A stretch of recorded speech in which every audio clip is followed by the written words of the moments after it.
Oh, oh my gosh. Hi. It's hump day. I'm having technical difficulties over here. So if the stream is lagging, let me know, please. Hello, hello. It is hump day. It's my favorite day of the week, other than Friday. Um, I was just sitting here like talking for like a minute and I realized I didn't hit the live button. So I think it's because, oh no, I think it's because I'm lagging. So you know, things. Let me know. Let me know. Let me see who's here. I'll check in with you guys to see if I'm lagging. Hey, Cash Out. Hey, Kosa. Am I good? Hump day. Yes, we're humping. Jules, hello from Canada. Ooh, shout out to Canada. Hello, Melissa Hertz. Shout out to the mods. I see Evie and Crean here. Knee Noodle. Valerie. Okay, okay. Good, good, good. We're gonna finish. Wow, she filed another appeal. Yes, she did. Yes, she did. We're gonna read a couple pages on the ruling from the probate hearing that we just finished yesterday. So today's only a couple pages of that. Um, and then we're going to get into the reconsideration that just dropped yesterday. I am going to be doing an update on Taylor Parker, a new case, and David. So keep your eye out. I don't know if it'll be today, but we that's on the schedule. We're going to be catching up on a couple of other cases that I haven't talked about in a minute. But we're still going to continue on to Kenzie. If you saw the thumbnail, you saw the picture of Kenzie. I actually think she looks really pretty in this picture. Don't come for me. But anyways, hello, welcome back. It is hump day. We are going to review these documents respectfully. We're going to agree to disagree. Please hit the like button. I'll be dropping a video from yesterday's live. I'm going to clip it. So I'll be doing that. If you can support, that is appreciated. I saw Karen in here, Big Red. Edith, is there justice? Perfect timing. I'm camping and got burnt, so resting inside for a bit. Ooh, that sounds fun. I don't like her eyebrows in the new photo. She looks pretty though. Let's see it. Let's look at the pic. Hello, Michelle. Debbie. Debbie's always here. On point. Thank you, Debbie. Vicky Brat, Steffi. Oh, you changed your name. Okay. I got it. Hey, J. Lou. She made it like that on purpose. This little community is so cute. Okay, I'm working on a lot on the back end. So if we get a couple of lives of days. Wait, what? A couple of lives a day in the next few days. Expect it because I'm trying to get caught up on everything. And I also have like 3 lives on Kenzie that I still want to do, and we have members only. So it's gonna be a busy week here. Make sure you tune in. She definitely looks healthier, I admit. Yeah, I know, I know. We've judged Kenzie on the text messages and all of that, but, like, on in the calls with her mom, and honestly, like, it's been 4 years. I mean, I was completely a different person 4 years ago. So, respectfully, if you ever need help, okay, yeah, email me. Let's talk. Um Hey, Adrian. Good to see you. Okay, let's see. I'm going to share the picture of Kenzie. We're going to get into the ruling from yesterday, the juvenile probate court, and then we're going to get into the reconsideration that her defense team just filed. But I'm cute, you cute, we cute. She looks good. Let's not hate. Let's not hate. She absolutely looks good. Um, hmm, hmm. Kenzie looks cute. We look cute. You look cute. I look cute. We're all cute. Shout out to the new subscribers. Hello, hello, welcome. So, yes, this is the recent post. of Kenzie. Um, she's in prison, so I don't think there's anything else to do other than whatever you can do in there. Respectfully, I mean, if I was looking at life in prison, I probably would be taking selfies too. I would definitely be dating. Yes, I would. Um, I think she got some sun. Yeah, she did. Kind of feel bad. Yeah, she looks good. Hey, Carrie says, my first time catching you live. Welcome. Okay, let's get into the oh my gosh, I have so many documents. We're gonna be reviewing an older case too. I haven't given update in a couple of months, so we've got a lot of stuff coming up. A lot. I've been busy. Been busy little bee. Mm, okay. So this is a ruling. As you know, we've been reading the that's not the right case. Pardon me. I have so many documents and I just submitted like 3 FOIAs, so I'm like, "Holy shit." And I'm reading through another FOIA that I got on, Russo/Kinsey. Okay, I'm lagging. Am I lagging on your end? Thank you, I'm so excited. Yeah, welcome, Carrie. Thank you for being here. Well, people change. People can change. I know it doesn't seem that way, and we probably have experienced people that are not better people that we wished they were. Um, but it is what it is. So this is a ruling from we have been reviewing the probate, the bind over transcripts from the juvenile court.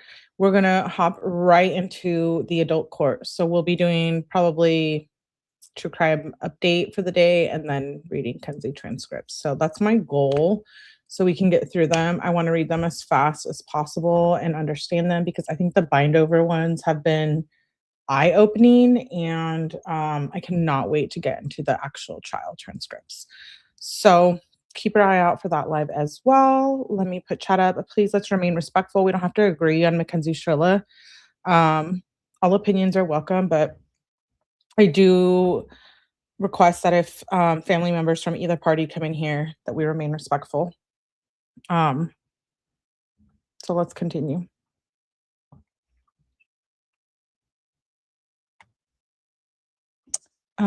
So this is a ruling from the juvenile hearing. This is pretty short.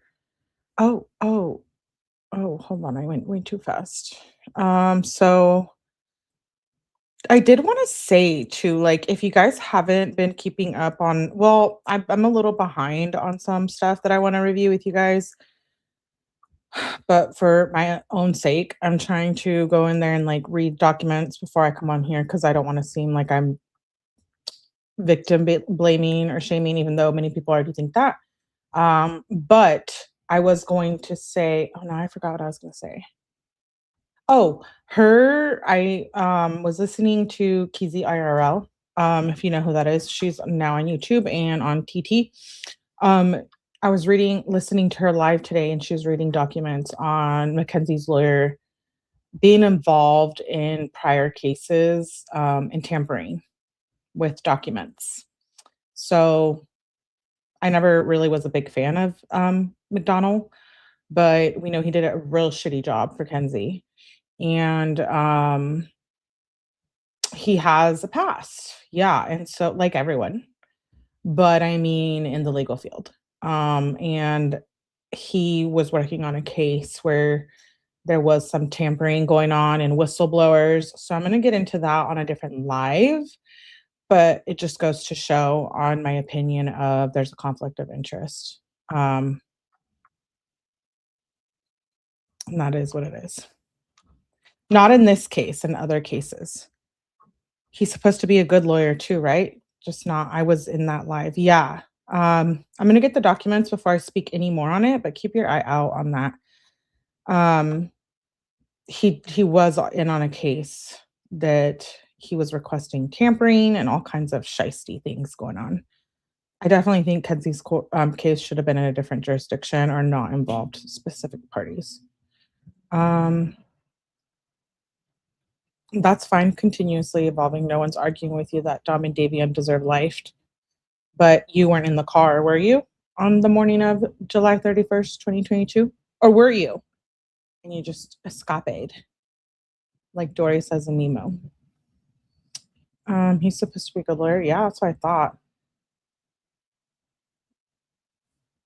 Um, hey Sarah, love your channel and please never stop being you. You're amazing. Not me crying up here. Thank you. It's a real piece of work. Okay, let's continue. I just did want to say that because people are like, why are you changing your mind? Why do you think you have a right to change your mind? Um, so Jennifer O'Malley says, good afternoon, everyone. We are here in the matter of the state of Ohio versus Mackenzie Shirilla. We are present today so the court can issue its decision as it relates to the state's request for this case to be transferred to the General Division of the Court of Common Pleas, and it has also filed a notice of mandatory bindover. The court previously did proceed with the probable cause hearing. I have had an opportunity to take this matter under advisement, and I will issue my decision here today. Before doing that, if all parties can please state their name. We have Tim Troop. We have questions for him. Allison Kupok. I don't really have questions for her right now. Rocco Vernia, Detective Saki Hazu. We know him. I'm going to be reading some police reports that involve him from a couple years ago here soon. So keep your eyes out for that. I got a lot of documents on my plate right now, so I need to go through them and for different cases too, not just the Kenzie case. So keep your eye out on the lookout for those. Jim McDonald on behalf of Miss Shirilla. Mackenzie Shirley's present. Natalie Shirley's present. Steve Shirley's present. The court says thank you, and the courtroom is completely full with members of both family and friends for Mackenzie, as well as both of the victims in this matter. Like I have stated, thank you for everyone for your patience. This obviously was a very long, detailed probable cause hearing where a lot of information was presented to this court, more so than we hear in most probable cause hearings. There was obviously a lot of exhibits. I did have the opportunity to fully review every single one of those exhibits.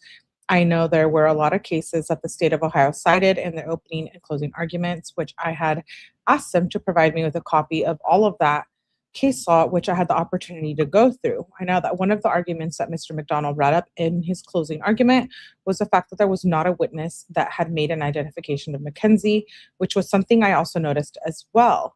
So I had asked the state of Ohio to provide case law on that. This is not the judge I have a problem with right now. I haven't looked into her, but I know we have looked into Judge Russo, and Judge Russo, let me just say I'm not a big fan yet, but I'm not going to say much until I have the documents because I don't want to speak on stuff without the documents present. So, hey, J. Lou. Probably will watch some on replay.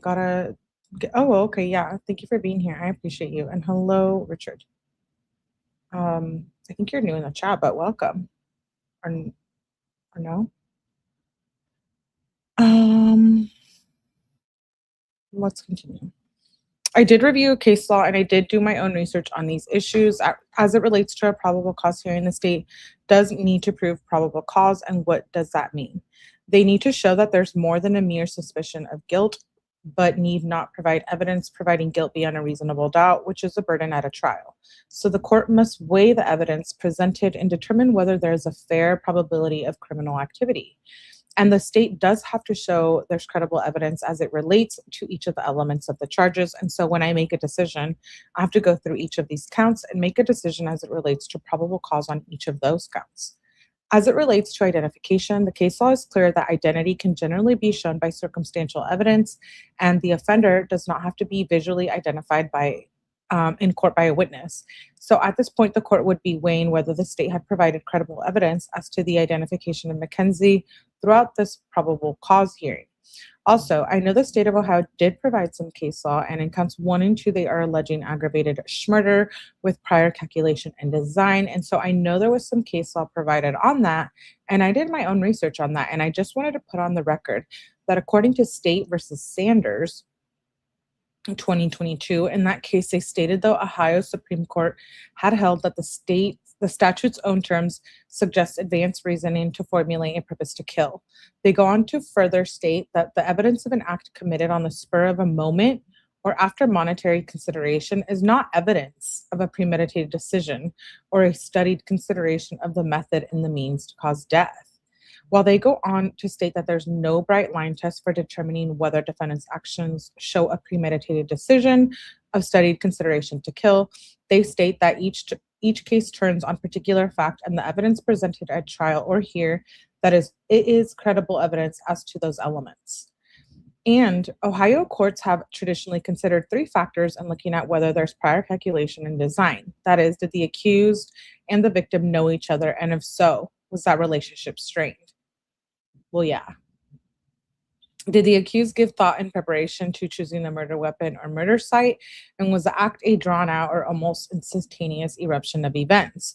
While those factors are not dispositive, the court should weigh these factors with the totality of the circumstances surrounding the murder to determine whether the evidence showed that a defendant or an alleged delinquent had the time and opportunity to plan a homicide and circumstances show a scheme designed to implement the calculated decision to kill. No. We're assuming that Kenzie did this intentionally, but I haven't seen anything to prove that other than, yes, there is the black box data, but there's also some other facts missing here. Thank you, Richard. I looked into Judge Russo too, nefarious stuff. Yeah. I'm finally a member. Thank you, Melissa Hertz. We're going to be doing a members only this week. Probably going to be a party because I'm in that kind of mood, you know? You're like, oh boy. For those of you who have been around. We're like kind of like a little party channel too. We're true crime and buzzball channel all in one. Hello, Doreen. Happy hump day. Yes, happy hump day. I see Jen. Hi, Jen. Good to see you, love. Party. Barbie's ready. Barbie's like, let's go. Happy to be part of this respectful family. Thank you, Doreen, and thank you for being a member. It is really appreciated if you can become a member because it helps support the channel. And I appreciate that. I have a little list too of members so that I never forget who supports. Hey, Hokey Pokey. Buzzball sponsor Melly ASAP. Yes, please sponsor me. I'm gonna actually message them after this live. K Hood, hello. My 22-year-old son be watching. Oh, okay. Well, I hope he enjoys the content. He's okay, so let's continue. It says consideration with the fact that in this case my decision. Oh, wait. So I have taken that into consideration and weighed that with the facts in the case, and my decision is as follows. As it relates to count 1 and 2, aggravated murder and unclassified felony, I do not find the state has shown probable cause as it relates to those 2 charges. Wait, what? This is why I think it shouldn't have left juvenile court. The judge even agreed they did not prove beyond a reasonable doubt, well, probable cause, that she committed murder. What is wrong with this picture? I'm not backtracking either. I know people. Where's my? Oh, I left my drink. I'm gonna have to go get it. But listen. We know a lot of people do not like Kenzie. This isn't about whether we like Kenzie or not. Personally, this is about facts. And if the judge in the juvenile court says there's not enough information to show that as it relates to aggravated murder, I'm kind of with her on this and not premeditated. Listen, Linda. Yes. Hello, boo boo. Good to see you, love. I'm not backtracking either. I know people want me to go back and say that none of this is true, but I'm not changing my mind. I think Kenzie deserves a new trial. I think there's some shady shit going on, and I'm entitled to that. So shout out to everyone who can handle that, and I respect your opinion too. So let's continue. As it relates to count 3, 4, and 5 and 6, those are the murder charges. All of those being unclassified felonies. I have found that the state of Ohio met their burden as it relates to those, and there's aggravated cause as it relates to those offenses. 7, 8, and 9, 10 felonious assault counts. I do find that the state of Ohio has met their burden as it relates to count 11 and 12 aggravated vehicular homicide, which I think that's how it started. And then they changed it, if I'm not mistaken. Maybe it's not the exact charge, but I do find that the state of Ohio has met their burden as it relates to count 14, drug possession. This is whack. This should have never been included. The drug possession thing we know wasn't just Kenzie, and I'm not talking shit, it's just facts. A felony of the fifth degree, as well as possessing criminal tools. I find that the state of Ohio has met their burden. No, because those rugs could have belonged to both Dom and Kenzie, not just Kenzie alone. And just because Dom is not here does not mean she should be charged. Maybe those should be dropped. Yeah, they were in her on her person and in her car. 2, they can't prove that they weren't Dom's. 3, we know that they were Dom's because we've read the text messages and we know there was rug dealing going on both ends, respectfully. Um, as it relates to count 4, I already read that. I also found that in counts 3, 4, and 5, and 6, being the murder counts, as well as the fact that Mackenzie's date of birth was 17 years old at the time of the alleged offense. This is a mandatory bindover, and the state has met those findings. The court is hereby granting the state of Ohio's request to transfer the case. Um, your matter will now be presented directly to the grand jury for potential indictment. According to the state versus Smith, since no probable cause was found on the aggravated murder charges, the state of Ohio does not have the ability to file those once the case is transferred downtown. As it relates to bond, the state of Ohio wished to be heard. Troop says, Your Honor, we believe that Mackenzie's a flight risk. A flight risk? Really, Troop? Really?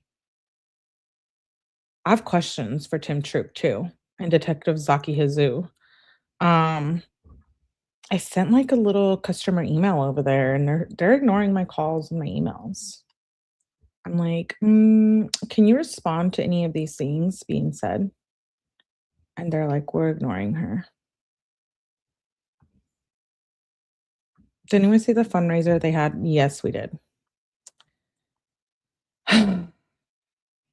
Maybe in the members only we can talk about that. I think I need to move out of Ohio. I think the state is cursed. Yes, please move out. Move over here to Cali. My BFF just shared news that 11-year-old girl was found in really deemed accidental though. I'm late to the party. What are we reading? They charged her with things that were not even hers. You are correct, Melly. All of your docs show that the investigation started as aggravated vehicular homicide. It didn't become aggravated and charged until the grand jury. They literally are judging and charging Kenzie based off her personality. And I get it, you guys. I'm not knocking that. Like, I'm not saying she's innocent of, and that she should be walking free right now. No, like separate the two. I don't think she went in that car and was like, right now, I want to kill Davion and Dom. I really don't. I really don't. And there's things I haven't shared on here. And Mackenzie's not out there requesting money. She's not asking for money. She's not doing anything crazy. Her parents are just human and they're out there giving interviews. And I think that's important. That's an important detail to me. Mackenzie Shirilla personally is not requesting any money from anyone or anything. And that speaks volumes to me. And I know that for a fact personally. So just take it for my word. I promise you. Let's continue. She's not a flight risk. We believe that she's also a danger to the community. Please. Danger to the community. I think people who sell fentanyl and rugs to the community are a danger to the community. And I just don't think Kenzie was El Chapo. We know she liked to smoke. We know there was a lot of weed involved.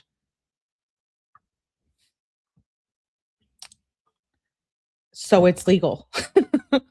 I'm trying to say the correct words because it's like, you know what I mean?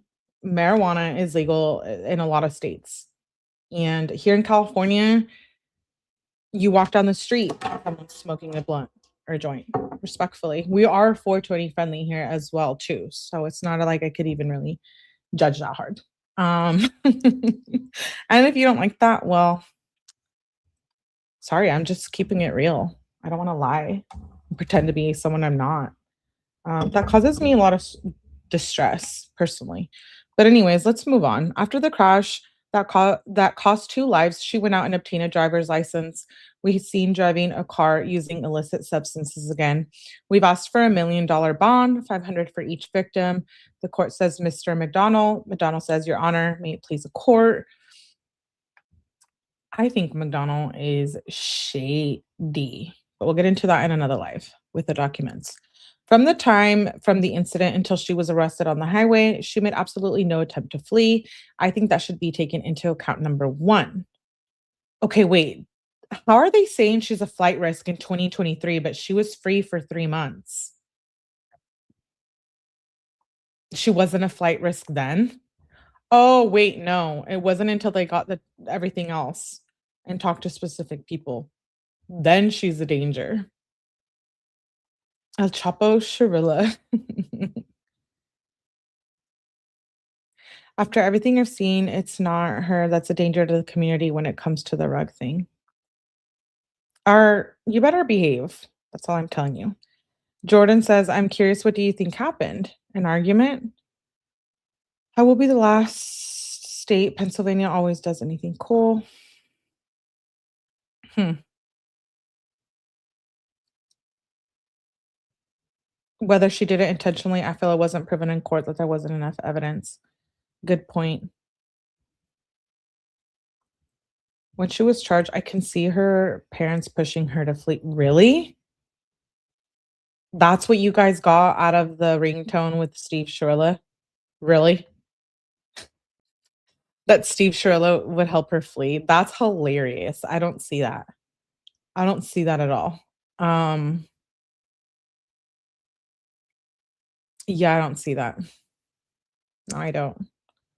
But to each their own. Um, Number 2, if she were there to be, we think she should be giving a much lower bond. She would have the ability to stay at her parents' house. Her mother works from the house. That would be important. I also think consistent with the bond would be set downtown on cases like this. It's normally 50%, $50,000, 10%, or $100,000, 10%. You also have the ability to place her on house arrest, and I think that would be an appropriate bond for those reasons. The court says, so I did reach out to the bond commissioner just to try to gauge what type of bonds they're giving downtown on homicide related offenses without obviously providing too much information. And the bond commissioner said they are between 250 and a million on cases. So based on everything that's been presented to this court, I'm going to oppose a bond in the amount of $500,000 cash, surety, or property. This is not going to be a 10%. If that can be posted, court supervised released. Why is it not going to be 10%? Judges, like, I thought that was if it's for one case, it's not maybe for all the others? The detective doesn't even know why. No, we learned in the bindover that they can't even prove what happened in the car. They said it in this bindover, so if you missed that, go back and listen. If that can be okay, court supervised release. Once this gets transferred downtown, if there's an indictment that comes out of it, you'll go in front of a judge down there for arraignment, and they will have the opportunity to change that bond, whether to raise it, keep it, or lower it. So my condolences to all the victims' family members. I cannot even imagine what this has done to everyone's family. Obviously, everyone, whether it be the victim or Mackenzie herself, obviously has a lot of support. I hope that everyone on behalf of the victims, obviously you sat through some graphic photos and videos and obviously had to relive a lot of what has happened. And I hope that at some point you can um hopefully put that out of your mind and just let their memories live on through all of the great memories that you have of them. And Mackenzie, I wish you the best of luck. Thank you, Judge O'Malley, that you weren't an ass to her because Judge Russo in that court, in that trial, when she said, You're hell on wheels, I thought that was very inappropriate. I've heard that from other professionals too, but who am I? Who am I to say? Okay, now let's get into the recent stuff. This is the reconsideration of her appeal to be heard in the Supreme Court. I'm very excited to get into this. We do know that no medical condition would allow her to manage the road as well as she's did. It's set bias. It's scary. Someone can be convicted. I feel the judge is coming from an emotional place. Listen, the judge had already heard of Mackenzie and about Mackenzie before the trial. And that's out there as facts. So if that isn't, what do you call it? What's the correct legal term? She judged it beforehand, and I think that's dirty work. I think McDonald being involved in other positions with a legal system and tampering with evidence or documents in other cases proves you're a shady, shady person. I think Detective Zaki Hazu, who shows up to the Russos on all the police calls that were there over the years, over 30 of them, that he would act like he doesn't know who the Russos are or Dominic. We saw that in the video where Dominic got pulled over. I'm not bashing, I'm not victim blaming, I'm not victim shaming. It's in the videos. Dominic Russo got pulled over and got let go as if nothing had even happened. So the last time I got pulled over, that wasn't the case for me. Um, most of them cops went to fundraisers. Yeah. Holy crap, mistrial right there. Seriously, conflict of interest. There is a conflict of interest.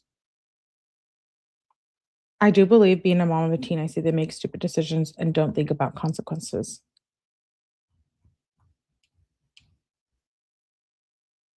If the judge knew about her and had feelings towards her, that alone should be. He did. She did. She knew about her.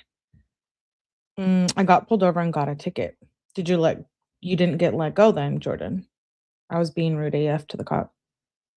Listen, I have connections and I don't even get let go. Um, okay, let's continue. Mm, dun dun dun. This was filed on March 12th, 2026.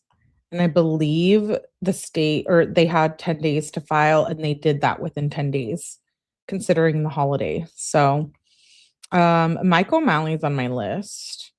Tim Troop is on my list. Um Hazu's on my list. And Judge Russo's on my list of getting documents about and for. Um okay, let's get started. I need to make this smaller, sorry. Says this will be really interesting. Don't believe the cops are after a girl. Don't think the Russo is that run. Oh, no, they are. They are regarded. I really don't see the conflict that many of you are seeing. It's okay, Neat Noodle, you'll learn. Wait, those cops went to the fundraiser? I don't know. See, I talked mad shit to Melly in the beginning and I don't spoke or comment any of the Russos. Okay, hold please. Let me go get my buzzball. Can you hold? Please hit the like button. Tonka.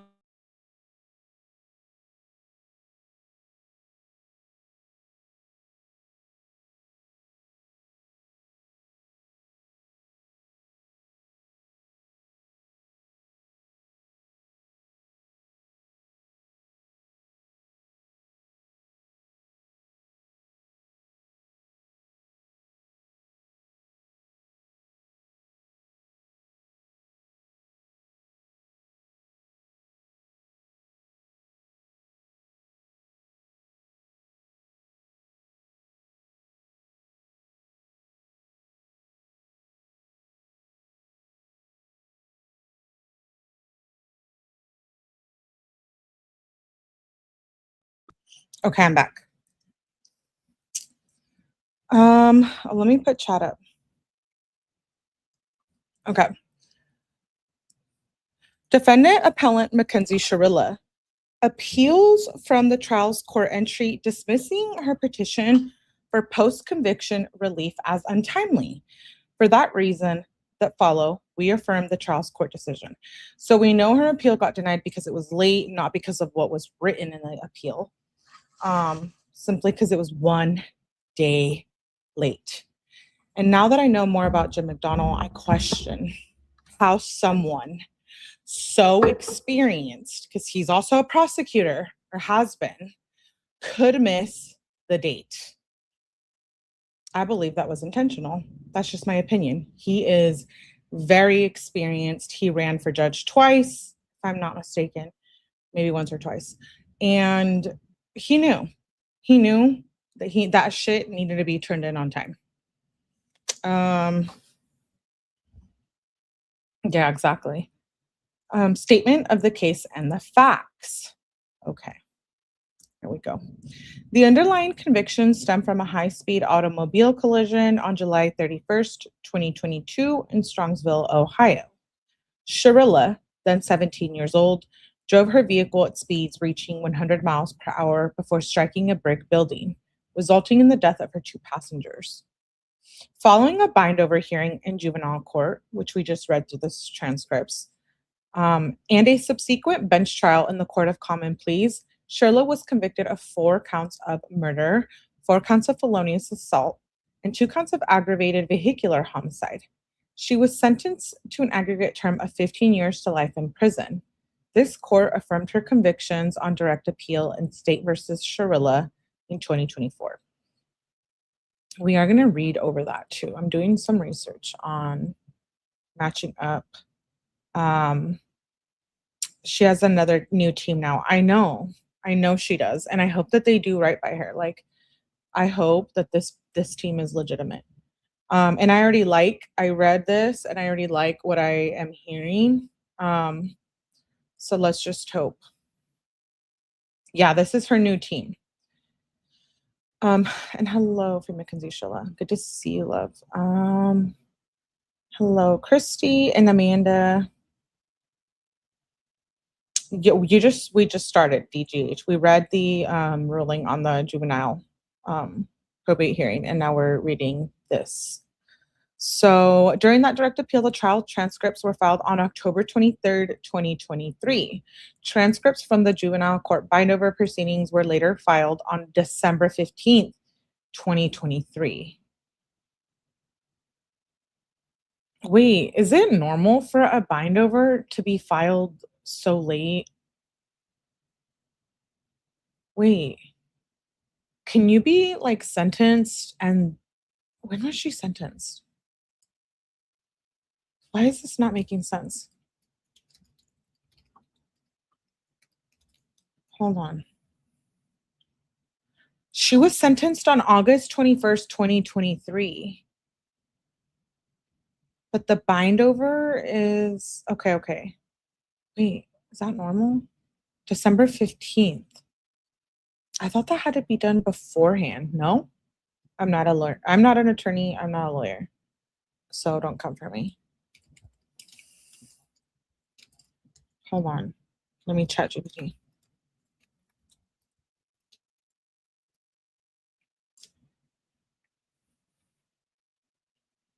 Wait, what?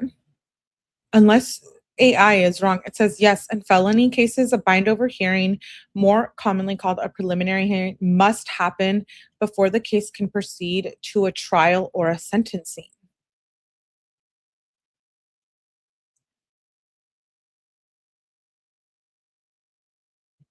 A bindover is a decision by a lower court that the prosecutor has presented enough evidence to prove probable cause.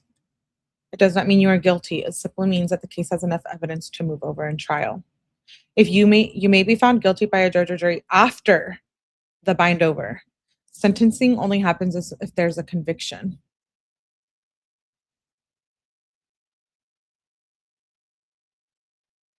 I have to look into that. It's interesting. It was after the fact. On October 24th, 2024, Shirilla filed a petition for post-conviction relief under RC 2953.21. In the direct appeal, the clerk docketed the criminal trial transcripts on October 24th, 2023. The trial court dismissed the petition as barred on May 1st, 2025, concluding it was filed 1 day past the 365 jurisdiction deadline. So the transcripts were filed on October 24, 2023. It says assignments of error. Schiller raises the following assignments of error for our review. Assignment of error number one. The trial court erred when it concluded that the petition to vacate or set aside convictions was untimely. Assignment of error two. And any error in calculating the deadline for filing the petition to vacate or set aside the convictions should be excused. Standard of review.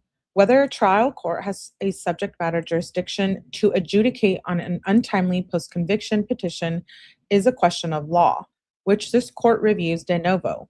State versus Kennedy in 2024, under this standard, we provide a fresh review of the jurisdictional timeline without deference to the lower court's legal conclusions. Law and analysis. RC 2953.21 requires a petition for post-conviction relief to be filed no later than 365 days after the trial transcript is filed in court of appeals in the direct appeal. Okay, so they're saying that they should have started counting from December 15th, 2023 when the transcripts were filed. So I think technically that would make her not late.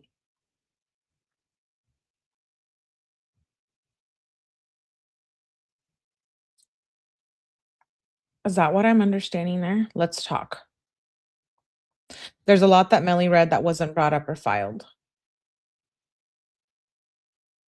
This is a double-edged sword. She didn't bring anything new, so we just wait. Huh. I think it's the October date. I thought they were oh, is it the October or is it the December? Well, because it says the transcript is filed in court. So up here it says, oh, and the direct appeal, the clerk docketed, you're right, I think. Transcripts filed on October 24th. The court dismissed the petition as time barred on May 1st, 2025, concluding it was filed one day past the 365 jurisdiction deadline. State versus Johnson 2024. Oh, I'm sorry, I already read that. The Supreme Court of Ohio has reiterated that the deadline is jurisdictional and an untimely petition may be entertained only if the petitioner satisfies RC 2953.23. State versus Parker. The trial transcript trigger. In Shirilla's first assignment of error, she contends that the trial court erred when it concluded that the petition to vacate or set aside convictions were untimely. Shirilla argues the 365-day clock did not begin until December 15th. Okay, so yeah, I was right. December 15th, 2023, when the juvenile bind-over transcripts were filed. So that's technically when it should have started. The 365 days. So that would make her not late? I don't know, I can't do that in my head right now. Correct, can't effectively file without all the needed transcripts. Thank you, you matter, and you are loved for being here. Interesting. The state conversely maintains that the clock was triggered on October 24th, the date the clerk noted on the docket that the trial transcripts were that the trial transcripts from the criminal trial were filed. The state argues that a trial is a proceeding to determine guilt or innocence, and therefore a juvenile probable cause hearing does not fall under the statutory definition of a trial. Interesting. Okay.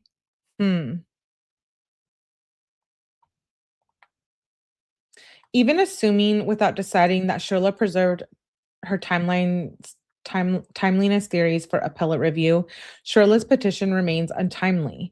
Under RC 2953.21, and Shirla does not satisfy the jurisdictional exceptions.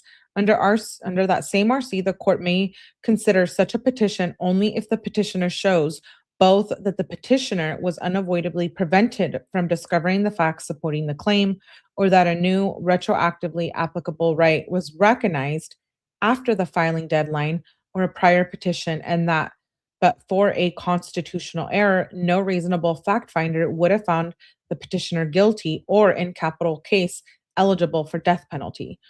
Under RC 2953.23, the court may also consider an untimely or successive petition where post conviction DNA testing, evaluated with all the other admissible evidence, establishes by clear and convincing evidence the petitioner's actual innocence of the offense, or in a death penalty case, of the aggravating circumstance supporting the sentence.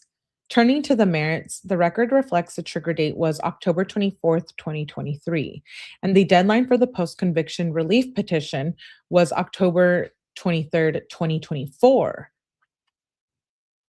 The Ohio Supreme Court reiterated that the deadline for filing a post conviction petition is tied to the filing of the trial transcript and the direct appeal, and that untimely petitions are barred unless the petitioner satisfies the exceptions under RC 2953.23. Similarly, in Parker, the court emphasized that 365-day period begins upon the filing of the trial transcript and the direct appeal, or if no appeal is taken, upon the expiration of the time for filing an appeal. That requires that a petition for a post conviction relief, quote, be filed no later than 365 days after the date on which the trial transcript is filed in the Court of Appeals and the direct appeal of the judgment and conviction. In computing that 365-day period, Ohio's general computation of time statute applies. Under RC 1.14, when a period of time is expressed in days, the day of the act, event, or default from which the designated period of time begins to run shall not be included, but the last day of the period shall be included, unless it falls on a day the public office is closed, in which case the period extends to the next day the office is open. Sorry, I have to sneeze.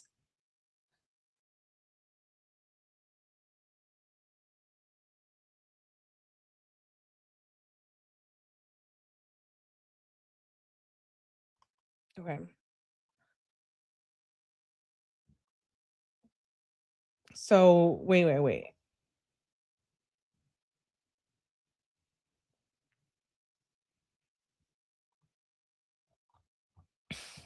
I don't thank you, Jules. Anita, who cares what Steve wore in the documentary? We're talking about documents and facts, not personal opinions on clothes that Steve Shirla's wearing. Um, if Mackenzie's lawyers can find one Brady violation, just one where they didn't turn over evidence, the whole thing it could be overturned. They needed the transcripts to file, so this makes sense. They're saying it's unconstitutional not to look into the case. Yeah, exactly. Accordingly, putting aside Shirley's contention that the calculation was altered because 2024 was a leap year, the 365-day deadline is determined by excluding the transcript file date and counting forward 365 days, including the final day. The statutory deadline is jurisdictional, meaning that a trial court lacks subject matter to entertain an untimely petition unless specific exceptions under RC 2953.23. 2953.21 specifically refers to the trial transcript, not the complete appellate record or supplemental transcripts. Under the customary meaning of the words or phrase, a trial transcript refers to the record of the adjudicatory proceeding in which guilt was determined. A juvenile probable cause hearing is a preliminary, non-adjudicatory, what is that word? Adjudicatory proceeding. Why can't I say that? Um, she should have 2 extra days. Exactly. Wait, did I do the math? Hold on. I need to look up how to pronounce this word. We're learning together.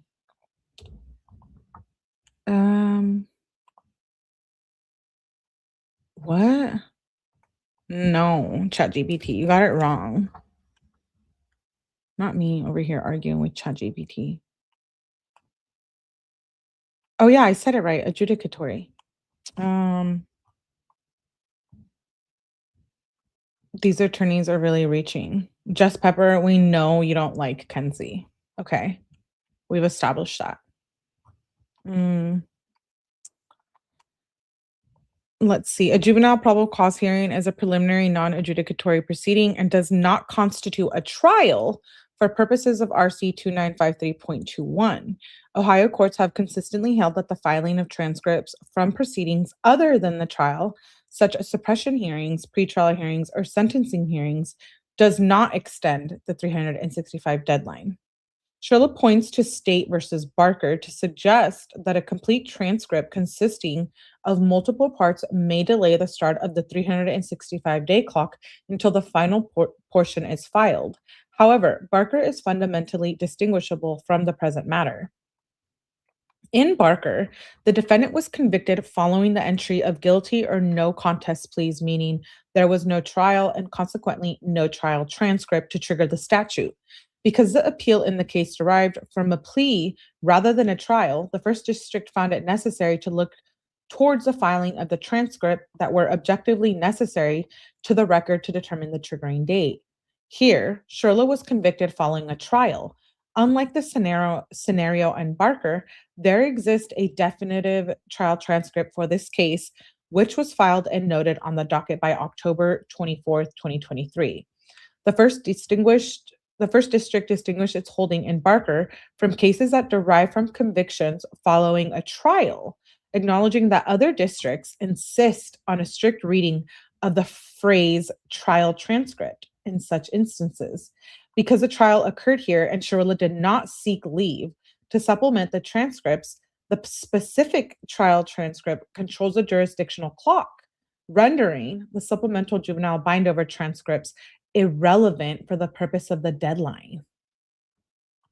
The leap year calculation. Having established October 24th, 2023 as a triggering date, we must address the impact of the 2024 leap year.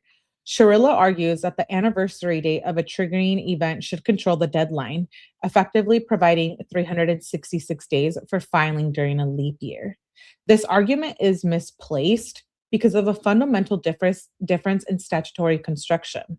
The General Assembly frequently employs the term 1 year and other contexts to imply a calendar year period terminating on the same anniversary date, regardless of an intervening leap day.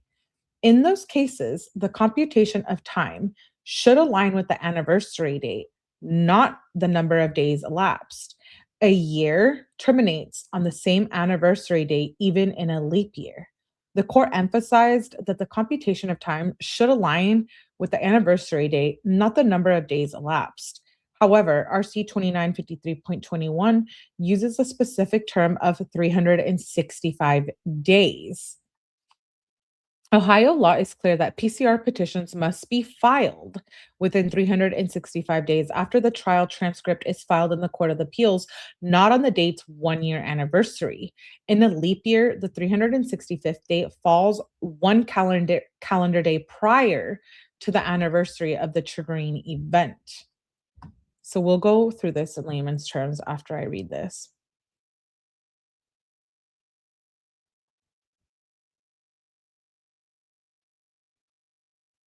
I'm reading your comments.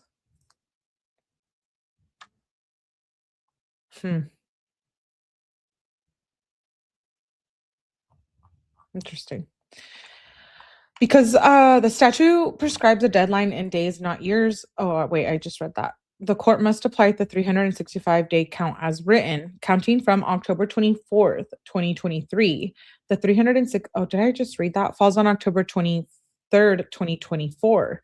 Shirilla filed her petition October 24th, 2024, and the petition was therefore untimely. It says jurisdictional bar and equitable tolling. Because the trial court lacked subject matter jurisdiction to entertain the untimely petition, we need not address whether Shirilla waived any of her timeliness arguments. In Shirilla's second assignment of error, she argues that any error in calculating the deadline for filing the petition to vacate or set aside the convictions should be excused under principles of equitable tolling or in the interest of justice. This argument is not well taken. Shirilla seeks equitable tolling based on excusable ignorance and the confused state of the law regarding leap years, citing federal habeas cases to support the equitable authority. Shirla's reliance on the federal habeas equitable tolling principles applicable in federal habeas proceedings do not apply to petitions for post conviction relief governed by RC 2953.21. Ohio courts have consistently held that a trial court lacks jurisdiction to adjudicate an untimely petition unless the petitioner satisfies one of the exceptions set forth. The exceptions require the petitioner to demonstrate either that they were unavoidably prevented from discovering the facts necessary to present their claim, or that a new federal or state recognized by the United States Supreme Court applies retroactively to their case. Equitable arguments generally cannot overcome clear jurisdictional requirements established by the General Assembly. State versus Hunley. There is no constitutional right to a petition for post conviction relief. The only rights afforded to a defendant in a post conviction proceeding are those specifically granted by the legislator. RC provides two exceptions to the strict statutory time limit. The first requires a petitioner to show, in part, that his or her claim is based on newly recognized federal or state right. Oh, sorry. Hold, please.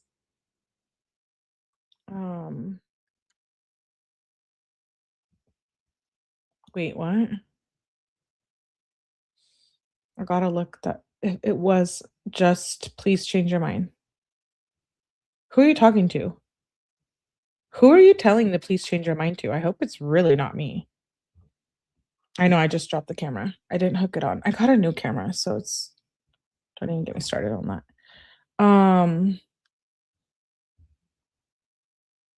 I don't think they will hear. Yeah, and it's possibly they won't. I'm not saying they will. It's possibly they won't. And it's possible that if she gets a new trial, it could go very differently. No, on the appeal. Oh, okay. It says RC provides two exceptions to the strict statutory limit. The first requires a petitioner to show in part that his or her claim is based on a newly recognized federal or state right that arose after the time limit. The second exception allows a petitioner to file an untimely post-conviction appeal if there are new DNA results in the case. Additionally, the petitioner must also show by clear and convincing evidence that before the constitutional error at trial, no reasonable fact finder would have found her guilty. Absent satisfaction of the statutory exceptions, the trial court must dismiss the petition for lack of jurisdiction. Here, Shirilla does not contend that she was unavoidably prevented from discovering the facts upon which her claim relies, nor does she assert a newly recognized retroactive constitutional right. Likewise, she does not satisfy the DNA-based actual innocence exception under RC 2953.23. Because none of the statutory exceptions apply, the trial court lacked subject matter jurisdiction to consider the untimely petition, regardless of any alleged mistake in calculating the deadline or generalized appeals to fairness. Because the filing of a post-conviction petition is a jurisdictional act and the exceptions for delay set forth in RC 2953.23, 1A and B are not satisfied. The trial court lacks the authority to apply equitable tolling to excuse even a one-day delay. Shirla's post-conviction relief petition was filed on the 366th day following the filing of her transcript. Accordingly, we find that the trial court correctly determined it was without jurisdiction to consider the petition. Finding no error in the trial court's application of the jurisdictional 365-day mandate, both assignments of error are overruled. Judgment affirmed. It is ordered that the appellee recover from the appellant costs here in tax. The court finds that there were reasonable grounds for this appeal.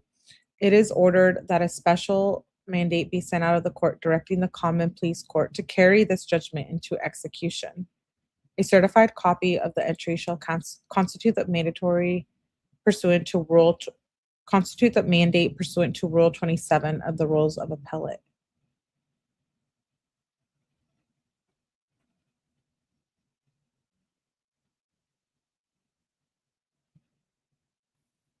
Hmm. Wait, why am I reading an old document? I think this is an older document. This isn't the or wait, is it? Is that the document? That doesn't seem like the new one. Is that it? Oh shit. Hold on.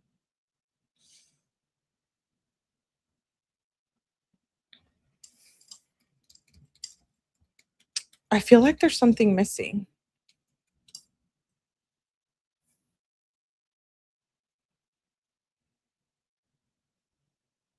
Mm, let me pull up the docket.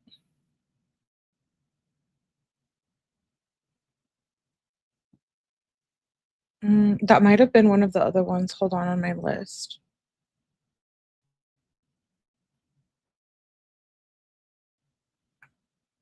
Um, hold please. I'm gonna actually pull.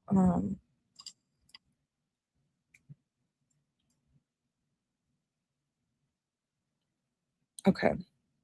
Let me go to the. I just want to make sure because there's like 3 documents that I wanted to read, and I don't know if that's the most recent one.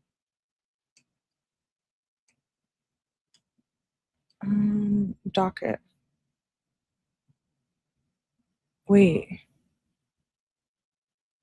Oh, because it's the Supreme Court now, not Cuyahoga. Hold, please.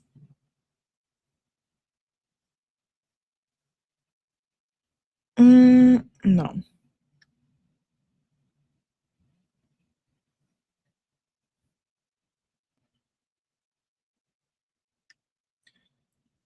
Okay, so this says motion for reconsideration.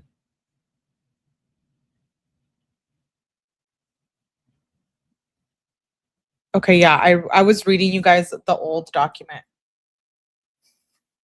Here we go. So I'm sorry, I gave you guys the wrong name, the name on this document. The one we just read was the Court of Appeals for March 12th, 2026. But that wasn't the newest document. So let's go to that. I think I just labeled them wrong. Okay, hold on. Hold please. Aha. Okay, so that, yeah, I totally read an older document that was supposed to be read tomorrow with the appeal. My bad. Melly Woods. I don't know who you guys are referring to. Okay, let's get to the new one from this week. You guys are probably like, why are you reading something from March? But that was supposed to be read with tomorrow's appeal. So just whatever. Remember that tomorrow. Okay? Okay. Let's continue. Counsel for Appellee Michael O'Malley, Cuyahoga County Prosecutor, Anthony T. Miranda, Assisting Prosecuting Attorney, John T. Martin. Okay, so this is her new team. Cool. You, Melly, me? Okay. Let me make sure. Oh, hold please. Can you guys see that? Let me make sure. Can you guys? Oh yeah, okay, you guys can see that.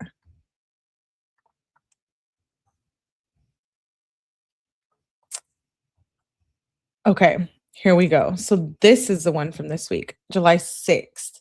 So that was just 2 days ago. So that was from Brief in Support of Reconsideration. Okay, yes.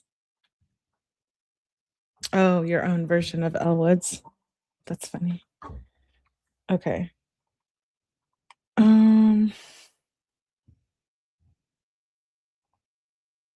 If Mackenzie Shirilla, brief in support of reconsideration.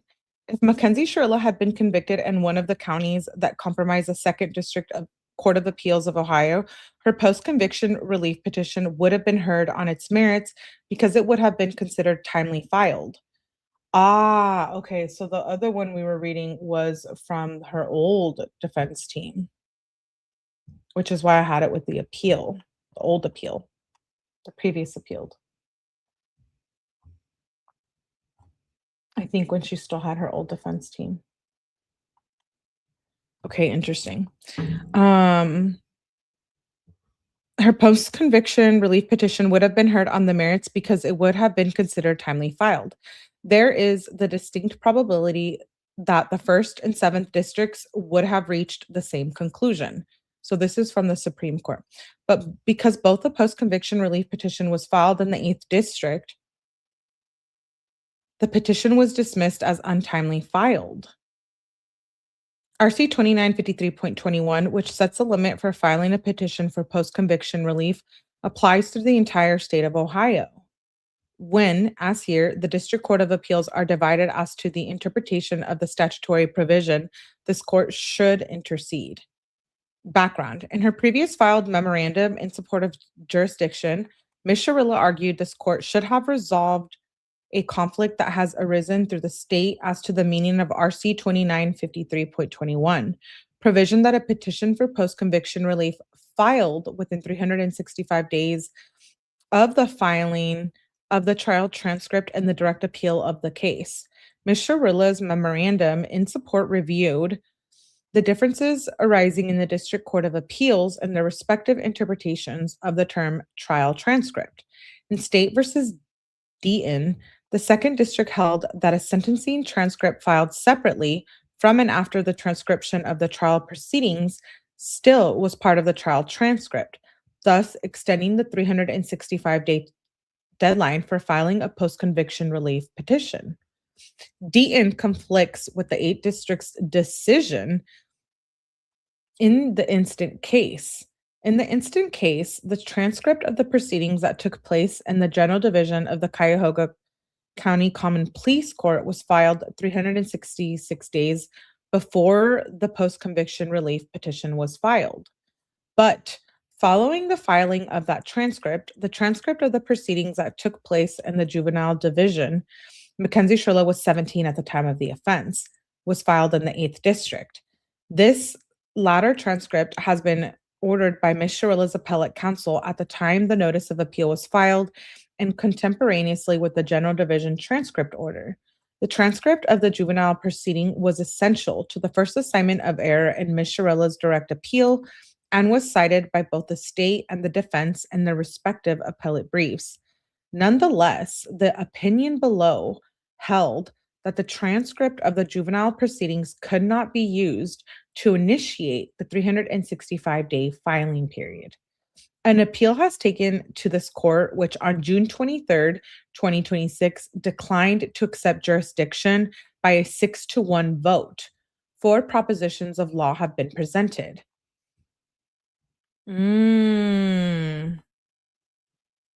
Interesting.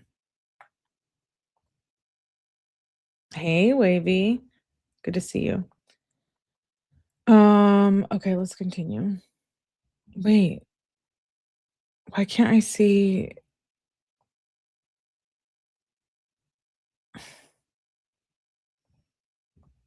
Hold, please.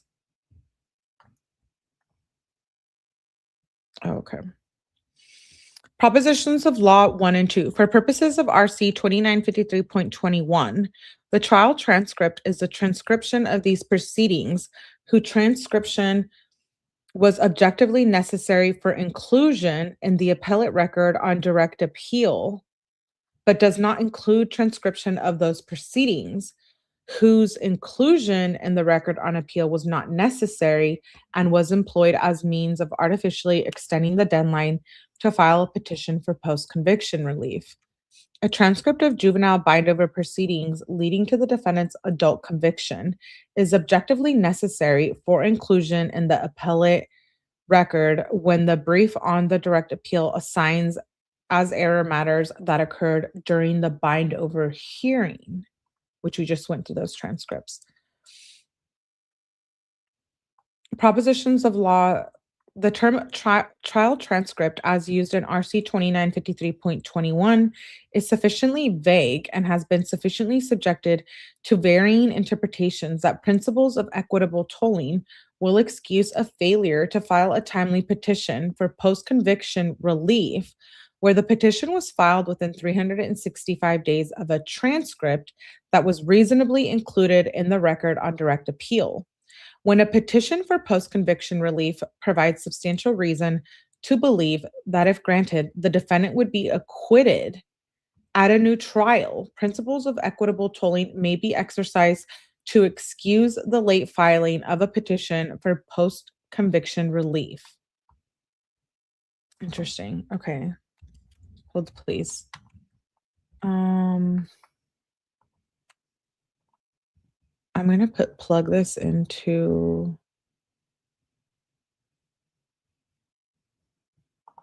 um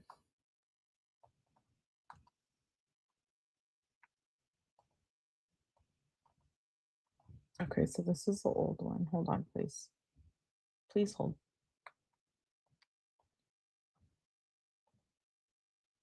Oh, I have to go to downloads. I'm gonna plug it into AI.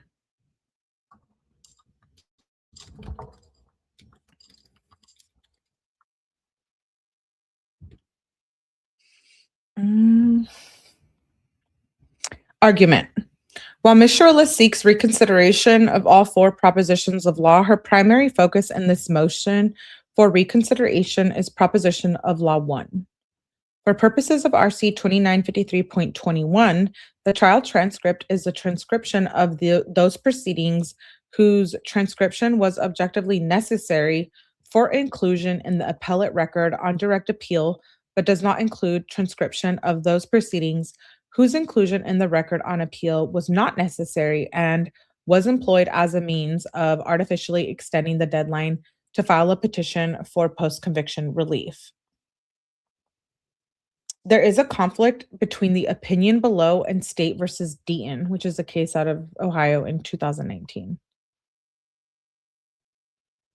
So, what Mackenzie's defense is basically saying is that the Ohio Supreme Court, please reconsider your decision to not hear our appeal because there is confusion in Ohio law and different courts are treating defendants differently depending on where they were convicted. This motion is not directly asking for a new trial right now. It is asking the Supreme Court to accept the case and decide a legal issue about deadlines for post conviction appeals. The main issue is, was Mackenzie's post conviction filing actually late? After someone is convicted, they can file something called post conviction relief. Think of it like, quote unquote, something happened outside the normal appeal that violated my rights, and the court needs to look at it. Examples could include ineffective assistance of counsel, evidence issues, and constitutional violations. Constitutional, when they bring up the word constitutional, it's a little bit different. Ohio law says you generally have 365 days to file after the trial transcript is filed. The argument is all about what counts as a trial transcript. The prosecution's position is the state, I'm just reading you guys what ChatGPT is saying. The state argued the clock started when the adult court trial transcripts were filed. According to their calculation, Mackenzie filed her post conviction petition 366 days later, meaning she missed the deadline by one date. So they're arguing too late, the court should dismiss it. But her defense in this document is saying not so fast. They argued that the juvenile court transcripts should count too, because Mackenzie was originally in juvenile court since she was 17 at the time. Her defense is saying that the juvenile bind over hearing was not some random extra document. It was important because it determined whether she was tried as an adult. They point out in this document that her original appeal actually argued issues involving the juvenile bind over. Both the prosecution and defense cited the juvenile transcript in their appellate briefs. The Court of Appeals accepted the juvenile transcript as part of the record. So their argument is, quote, if everyone used the juvenile transcripts as part of the appeal, why doesn't it count as part of the transcript deadline? Okay, now let's continue. There's a conflict between opinion below and state versus Deaton. Perhaps the most compelling reason to accept the instant case is to resolve the inconsistency that has arisen among the district courts of appeals as to the meaning of a trial transcript. That inconsistency rises to the level of a certifiable conflict when one compares the decisions of the 8th District in the instant case and the 2nd District in State versus Deaton. Both cases involved trials whose transcript of proceedings were prepared and filed with the appellate court in order for a direct appeal to be pursued. In both cases, after the transcript of the trial proceedings was filed, an additional transcript from the proceedings below was added to the appellate court. In Deaton, the addition was a sentencing transcript. In the instant case, the addition was a juvenile bindover transcript. So let's read the little footnote. Should the court reconsider and accept proposition of law 1, it will most likely find that the second proposition, which is an application of the first proposition, will need to be addressed if proposition of law 1 becomes the holding of the court. Propositions of law 3 and 4 will be moot if proposition of law 1 is adopted as the court's holding. In Deaton, the court considered the later filed transcript of non-trial, i.e. sentencing, proceedings was filed as triggering the 365-day deadline to file the post-conviction relief petition. In the instant case, the 8th District Court refused to consider the later filed transcript of non-trial, i.e. juvenile bindover proceeding, was filed as triggering the 365-day deadline. The 8th District's denial of a motion to certify a conflict between Deaton and the instant case was rendered without opinion the day after the state filed its answer, and without allowing Ms. Shirilla to file a reply as provided by application R25B. Moving party has 7 days to reply the answer. The state's primary response to Deaton, that is distinguishable, is wrong. In its memorandum in response to jurisdiction at PP 56, the state attempts to distinguish Deaton on the basis that the sentencing transcript in Deaton was filed pursuant to a motion to supplement the record, whereas in the instant case, the juvenile transcript was filed without a motion to supplement the record. So the defense says the bigger problem is that the Ohio courts disagree. They compare her case to another case, which we're reading about here in the document, Deaton. In that case, another transcript was filed later. The court allowed the later transcript to start the 365-day clock, meaning if Mackenzie's case had happened in that district, her filing may have been considered on time. Their argument is basically that a person's legal rights should depend on what Ohio county they happen to be convicted in. The defense says this creates unequal treatment. They basically are arguing that someone in the Ohio district gets their case heard. Someone in another Ohio district gets their case dismissed. Same law, different outcomes. The defense says the Ohio Supreme Court needs to step in and clarify the rule statewide. Okay, back to the document. The state's argument that Deaton is distinguishable is incorrect. First, RC 2953.21 simply refers to the date when the filing occurs. Shall be filed no later than 365 days after the date on which the trial transcript is filed in the Court of Appeals and the direct appeal of the judgment of conviction. The General Assembly did not state that the triggering date was the scheduled date by which the transcript was supposed to be filed. The state's argument in this regard parallels the argument it made in State versus Dudas. There, the state argued that the 365 days to file a petition for post-conviction relief could not be measured by the date the trial transcript was filed in a delayed appeal and instead had to be tethered to the original appellate filing deadline and treated as if no appeal were ever taken. The court unanimously rejected the argument, holding that a delayed appeal was to be treated as any other direct appeal in this regard. Just as this court in Dudas refused to limit RC 2953.21, the use of the term direct appeal to appeal to appeals filed without delay. So, to this court should reject the state's attempt in the instant case to limit RC 2953.21 the use of the term the date on which the trial transcripts is filed to transcripts filed without delay. The General Assembly could have said timely filed if it so desired, and it did not. Wow.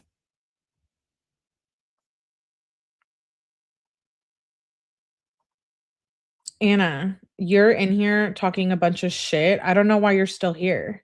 You're not welcome here. You've been talking about me in other chats.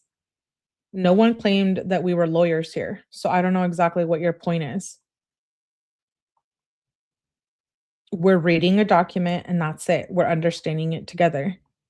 Just because you're mad that I changed my opinion and you got caught talking shit doesn't mean you can come in here and continue to be a bully. Yes, after this, they will have to accept whatever the outcome is. I bought Melly a gift. Oh yeah, Evian, remind me about that later. I don't think you can just go to federal court. I think at some point they're just going to have to accept the inevitable, whether fair or not. So technically they're saying it's not late, right? I love it here, even if my opinion is different. Nobody will always agree. I know. Respectfully, yeah.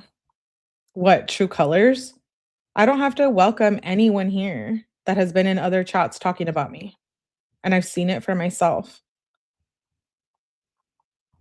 Quite honestly, I don't know why they would come back. Um, let's see. Let's continue this document. Moreover, not every non-trial transcript in Moreover, not every non-trial transcript filed in Court of Appeals after the transcript of proceedings at trial were filed will need to be filed by leave of court. If, for example, a transcript of trial proceedings was filed on the 30th day after the appeal was noted, 10 days before the deadline imposed by APPR 10A. The trial transcript was filed on the 39th day, both would be timely filed. Yet the state would still undoubtedly argue that the date the transcript of the trial proceedings was filed triggered the 365-day clock. That is not to say that a criminal defendant can manipulate the post-conviction deadline by filing transcripts wherever they please. Filing a transcript out of time is normally done by leave of court. Just as this court and Judas recognize the Court of Appeals will limit delayed appeals to those appeals where, despite the delay, an appeal is appropriate, so too courts of appeals will limit supplementing the record to those instances where, despite the delay, supplementation is appropriate. Nor is the instant case one where the Court of Appeals was ambushed by filing of the transcript from the juvenile court. The state's concerned that there was no order allowing Ms. Shirilla to supplement the record with the juvenile transcript ignores the reality that the juvenile transcript was accepted by general agreement of the Court of Appeals and parties. The state's assertion that the juvenile transcript inexplicably appeared on the docket on December 15th, 2023 ignores the fact that Ms. Shirilla's notice of appeal by her original court appointed counsel requested that the juvenile transcripts be prepared. On December 12, 2023, 3 days before the juvenile transcripts were added to the record, Ms. Shirilla's successor counsel asked for an extension of time to file the appellant's initial brief on the basis that the juvenile transcript was necessary for the appeal and had yet to be filed. Without objection from the state, the 8th District granted Ms. Shirilla additional time to file her brief, thus allowing the brief to be filed after the juvenile transcript was added to the record. And the juvenile transcript was necessary for the direct appeal. It was cited by both Ms. Shirilla and the state in the briefs filed in the direct appeal. The state's secondary response to Deaton, that is incorrectly decided, supports acceptance of this appeal.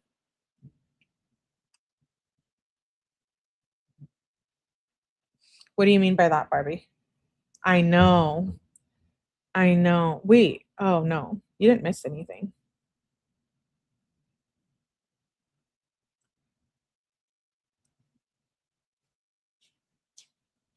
Oh, geez. I see what you guys are saying. I hate when people say true colors. Come out when you're pissed. LOL. That's not how it works. It's not. And I have a gazillion screenshots of people that used to hang out here who are talking mad shit about me, disrespectful, quite frankly, in other chats and comments, like creators don't talk or something.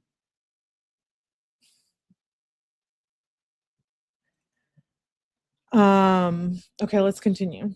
And I'm not gonna have it. There's no reason why I should allow it. You wouldn't allow to be bullied. Why am I? Just because I have a platform? Absolutely not. If you go and tell another chat and in the comments say that I'm trash because I changed my opinion and you say all these mean things, I can actually read you the direct comment from that person. It's like, don't expect to come back here and me be nice. I mean, what kind of joke is that? Let's go. Let's finish this document and then we can get into the drama. The state's secondary response to Deaton, that is incorrectly decided, supports acceptance of this appeal. Alternatively, the state argues at page 6 to 7 of its memorandum that Deaton is incorrectly decided. But in arguing that Deaton is incorrect, the state underscores why this appeal should be taken. If Deaton is correct, then the 8th district's decision in the instant case is incorrect. And if Deaton is incorrect, then the 8th district's decision is correct. And that is why there is a conflict that can only be resolved by this court. Number 2, limiting RC 2953.21 to transcripts of trial proceedings would be unconstitutional. At page 7 of its memorandum, the state suggests that only the transcript of the trial proceeding should satisfy RC 2953.21. This cannot be the law if, as RC 1.47 presumes, the General Assembly intends to follow the Constitution of the United States and Ohio. As discussed in Ms. Shirilla's previously filed memorandum in support of jurisdiction, RC 2953.21, post-conviction relief guarantee is essential to Ohio meeting its 14th Amendment due process to obligation to provide an efficacious remedy for defendants who claim that their convictions were secured in violation of federal constitutional rights.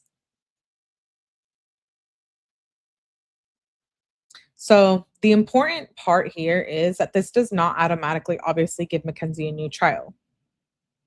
The defense is acknowledging this, but they are saying basically that accepting this case will not give Mackenzie or anyone else a new trial. What it would do is that it would decide whether her post-conviction filing was timely or whether they will allow the lower court to actually review her arguments.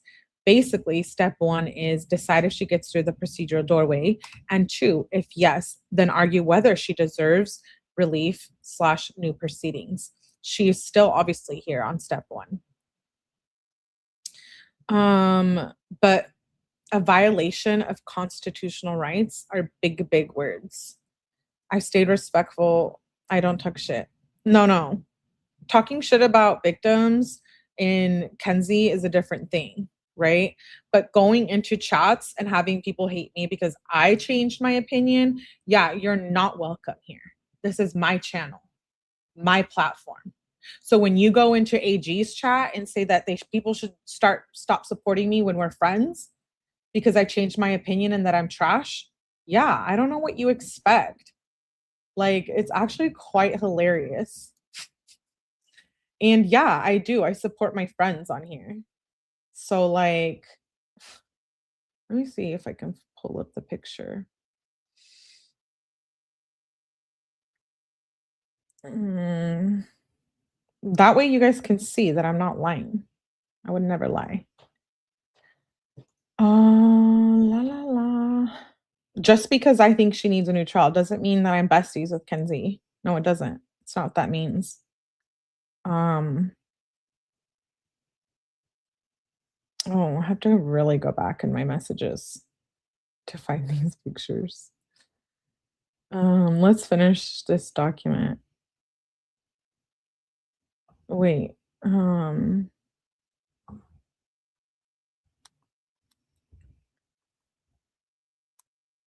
Okay. Hold please. Let's continue this. So That their convictions were secured in violation of federal constitutional rights. Okay, so to end that, Calhoun has made clear that RC 2953.21 applies to a defendant who has either been tried and found guilty or who has pled guilty and has been convicted.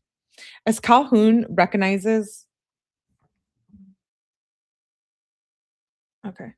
As Calhoun, Proposition of Law 1 is consistent with legislative intentions. As Calhoun recognizes, the trial transcript for purposes of RC 2953.21 will not always be limited a transcript of trial proceedings, which raises the question of which did the General Assembly believe trial transcripts should mean. The court presumes that the General Assembly intends constitutional compliance as well as just and reasonable result that can be feasibly obtained. Proposition of Law 1 satisfied these presumptive legislative intentions by ensuring that transcripts filed after the transcript of trial proceedings must be reasonably related to the appeal in order to delay the post-conviction filing triggering date. The state argues at page 7 of its memorandum in response that Proposition of Law 1 will create confusion in interpreting RC 2953.21. This is correct. This is incorrect. Courts can determine what is or is not objectively related to the appellate case. And when RC 2953.21 was enacted, the General Assembly would have expected courts to be able to exercise this type of discretion. On the other hand, the state provides no certainty and invites unconstitutionality by saying trial transcript means only the transcript of a trial proceeding except when there is no trial. The state leaves open the possibility that if a case goes to trial, ineffective assistance of counsel in matters apart from the trial, such as in the manner a suppression hearing is litigated, may not be considered because the court reporter forgot to prepare the suppression hearing transcript until a later date. And the state provides no criteria for assessing what is a trial transcript when there is no trial, which transcripts matters, the suppression hearing transcript or the plea transcript, the sentencing transcript, etc. The state invites confusion. 4. This is an important issue. It is easy to characterize the instant case as one that involves how to count to 365 or when to start counting. But to do so ignores the fact that real people with issues affecting their liberty are trying to explain via post conviction relief petitions why what met the eye at their trial was not the complete account of what happened. Sometimes there are issues of ineffective assistance of counsel. Sometimes there are issues of undisclosed exculpatory evidence. Okay, so we know she had ineffective assistance of counsel. We know there's exculpatory evidence that wasn't included, and maybe witnesses that should have been included, and maybe cell phone records that should have been included. Um, Undisclosed exculpatory evidence. Like I said yesterday, bring it all in, baby. Every single thing. Sometimes there are issues of improper outside influence on jurors or judges and police departments. Many times these claims are not worthy of relief, but sometimes they are. Right now there is uncertain. Yeah, I like that. I like that they included the sentence here. Wow. Many times these claims are not worthy of relief, but sometimes they are. Right now, there is uncertainty over the post conviction relief petition filing deadline, uncertainty that creates the untenable situation where persons in different parts of the state have different deadlines for filing. The irrational situation violates 14th Amendment equal protection. It also violates common sense. Accepting the instant case will not give Mackenzie, Shirilla, or anyone else a new trial, which is what we just said. What it will do is clarify and define the rules for when a post conviction relief petition must be filed in order to be heard on its merits. The court was confronted with a very similar issue when it decided State versus Dudas. Just as Dudas was important enough for this court to accept jurisdiction, so too is this instant case. Conclusion. Wherefore, this court is asked to reconsider and accept jurisdiction over the instant case. Ooh, ooh, ooh, ooh. That is wild. That is wild. So basically, the defense's overall argument in one sentence is that Mackenzie's petition should not have been thrown out over a disputed 1 day deadline when the Ohio court disagrees about when that deadline even starts, especially because the juvenile transcripts was a necessary part of her appeal. So, like a simple analogy is and imagine a teacher says, you have 365 days after turning in your complete packet. One teacher says the packet was complete when pages 1 through 50 were submitted. Another teacher says, no, the packet wasn't complete until pages 51 through 60 were added because those pages matter too. So Mackenzie's defense is asking, quote, basically, which teacher is right? Make one rule for everyone. That's the entire fight in this filing.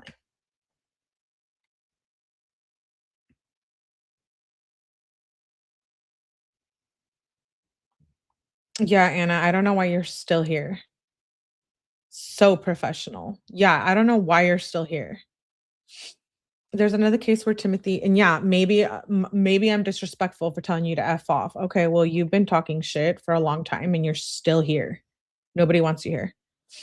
Thank you, are you, Barbie? Emily's goated. Uh, Kizzy RL. Yes, I love Kizzy. Everyone follow her. Boom, that part. Exactly. Anna's like, "You're not a professional." Uh. No one really is on YouTube other than the lawyers, the tube lawyers. So, respectfully, I've been listening the entire live, but was watering all my veggie plants and flowers, so I've been quiet in the chat. Melly, you're honest, and that deserves the utmost respect. I don't disagree with this filing. Listen, I don't disagree either. Um, let me see.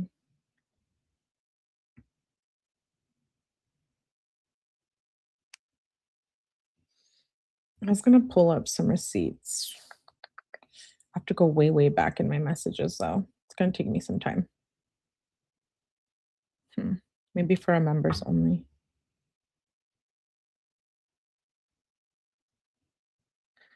Um, that's funny.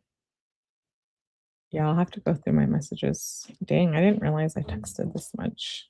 Hmm. Oh no. Don't go through my text messages. You might think I'm a mean, mean girl. Hmm. No, I'm being sarcastic. Okay. Well, that was the end of the document. Maybe I'll schedule a members only live for later. Where? What's a law tuber? So basically a lawyer that's on YouTube. My question, why they wait so long? Good question. I don't disagree with this filing either. I'm surprised no law tubers are covering this. They don't want the heat, baby. They don't want the heat. I super chatted you. Oh, wait. Okay. Thank you, Abuelita, for letting me know. I hadn't even checked. You're the best. Cafecito, at least say sorry, cabrones. Thank you, Abuelita. I appreciate you. And same with Are You Barbie and Doreen. That's really nice. Please later. Oh yeah, you guys. Does she have a better lawyer? I hope so. I mean, Cuomo is covering this. Are me and Cuomo the only ones? Does she have a better lawyer? I don't really know, like, if it's better. Well, yes, I think it's better than Jim McDonald. And remember, Jim McDonald has some stuff in the past that needs to be reviewed. Cuomelli, yeah. I'm inside. I meant like, what's their channel? Oh, there's a ton. Does she have a better lawyer? Hey, Jeff. I believe LawTuber is someone who's a lawyer. Yeah. So like Runkle of the Bailey, like he's a lawyer. So Anna's like, oh, why are you talking about public documents if you're not a lawyer? Please, please. I'm curious to know about her defense.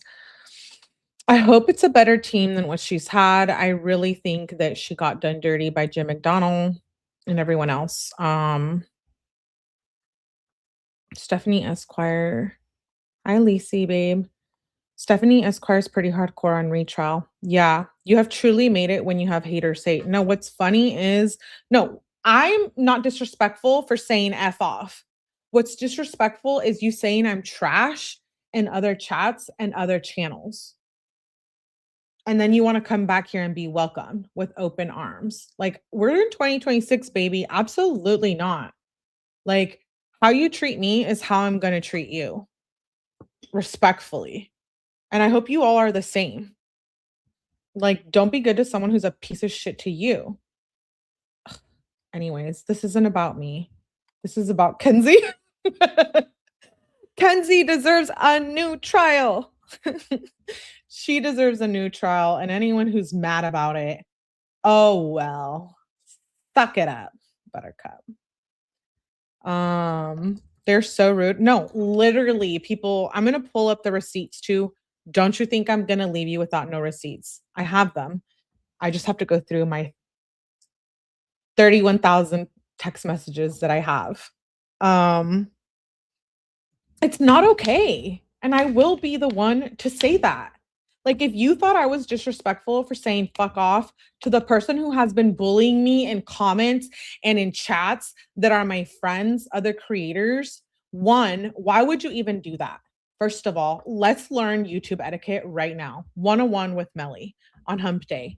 First of all, don't go into another chat talking shit about that about creators, especially when they're friends. It's not classy. It takes from their lives, it takes from their content.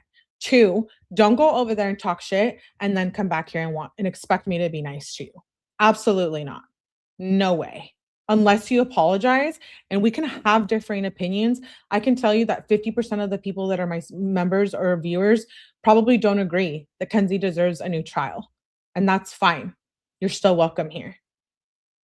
But absolutely, I demand some type of respect, especially if you want to come back into my chat. So, yeah, if you have a problem with me thinking that she deserves a new trial, it doesn't need to get personal. Me changing my opinion, I do not have the power to give her a new trial because if I did, she would have already got it.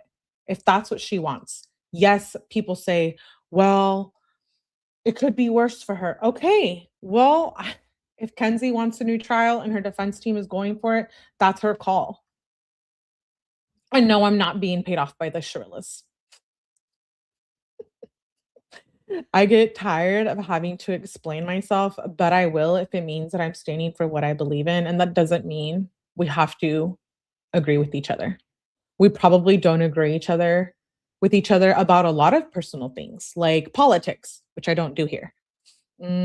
Sex, mm, familial issues. We probably have different views, completely different views, because our experiences in our own lives are a structure of our perspective and how we see the world. And we are all cut from the same cloth, but we have different life experiences. And so, yeah, I think it's disrespectful to go say that I'm trash and to unsubscribe from my channel. And then you want to come in here and tell me that I'm not a lawyer. I never claimed to be something I'm not, respectfully. So, with that being said, I think Kenzie deserves a fair trial, a new fair trial. I think Jim McDonnell is a little bit corrupt. I think other parties, it causes a conflict of interest. And I think everyone is judging Kenzie like I used to, based off text messages, making her a cold blooded murderer. At the end of the day, we were not in that car on July 31st, 2022. And we were not in that relationship where one person, the older adult, Dom, chose to stay with her for 4 years. Okay, I'm done. A little crash out moment on today's YouTube live, but you know what? I'm not going to go back and edit any of this out. None of it, because I'm sick of it. I'm sick of it.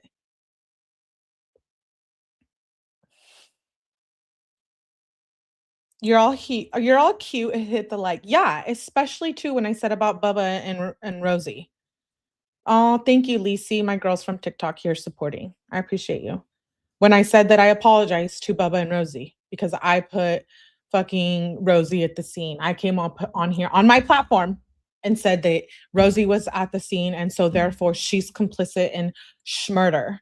No, I was wrong and I came clean about that and I will always correct myself if I need to. I will. Even if it makes me look like shit. I've corrected myself with judging the Shirilla's shoe. I am no one to judge anyone. Really, actually. That's fair for all of us, really. If you want to judge me off saying fuck off to someone in here because you don't know the story, then so be it. You could always find out what the story is by coming over to a member's live where I will maybe show all those hate comments, or simply you could ask me, email me. I'm on all social media. Find me. You might find something you don't like about me, and that's fine too. Okay? That is fine too. I'm done.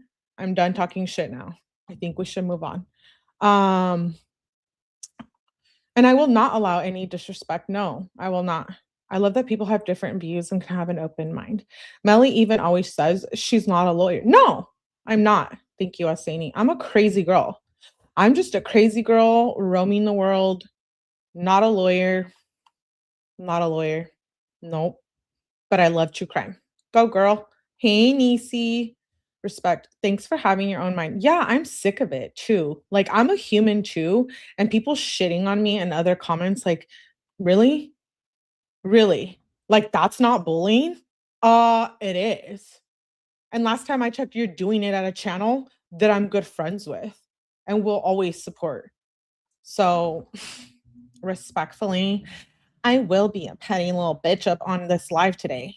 I'm in a mood. So maybe I should do a members only. I'm trying to pull up the messages. But I'll have to go through my messages and emails. Oh, here we go. Wait, somebody just sent me a screenshot too.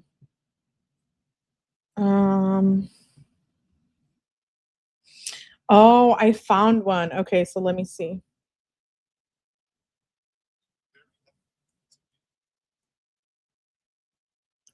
It's because someone else has to put it out there and first and share their opinion so Melly knows what her opinion should be. Okay, hold on. Maybe that wasn't one. Melly has lost her mind. I had to unsubscribe. I lost my mind, honey, a long time ago. Like, maybe like 2010. Yeah, so you're wrong there. But do you see what I'm saying? And this was in an actual live chat. I'm trying to find the one where it says I'm trash. I'll have to go back and look.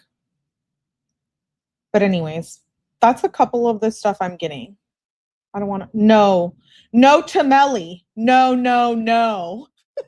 Someone literally said no to Melly. No. Why? Because I have a differing opinion? I can't. I cannot.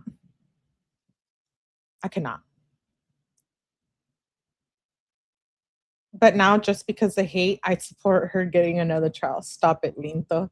I'm ready to party. Please, we need more petty. I vote for the receipts.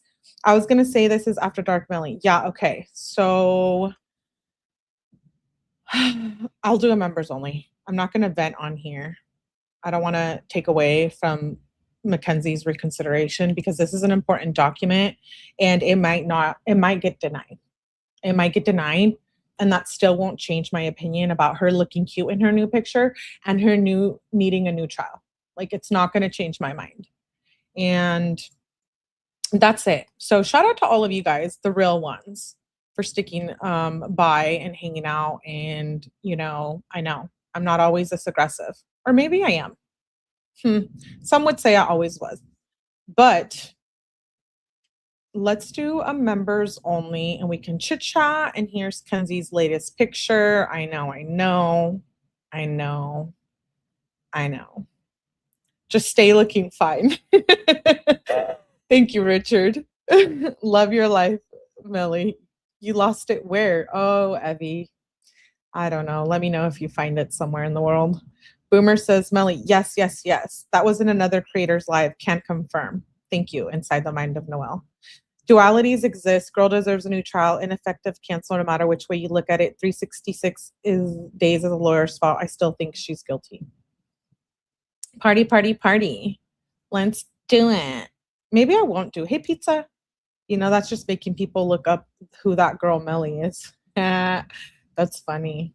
Thank you, Margie Cupcake Princess, for becoming a member. People mad because she has makeup on. LOL. WTF. I would too if I was in prison for the rest of my life. Girl, I would be looking exactly like Kenzie. I would have my hair did. I would have my makeup on full blown. I want lashes too. If I was going to be in there for 15 to 30 years. Wait, no party? Yeah, we'll have a party. Okay, that's it.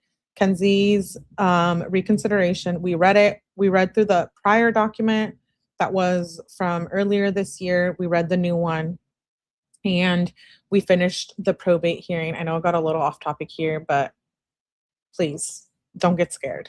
Don't let this life scare you away. Yes, Kizzy IRL on YouTube and TikTok. I'd have the eyebrow slit and everything. Dude.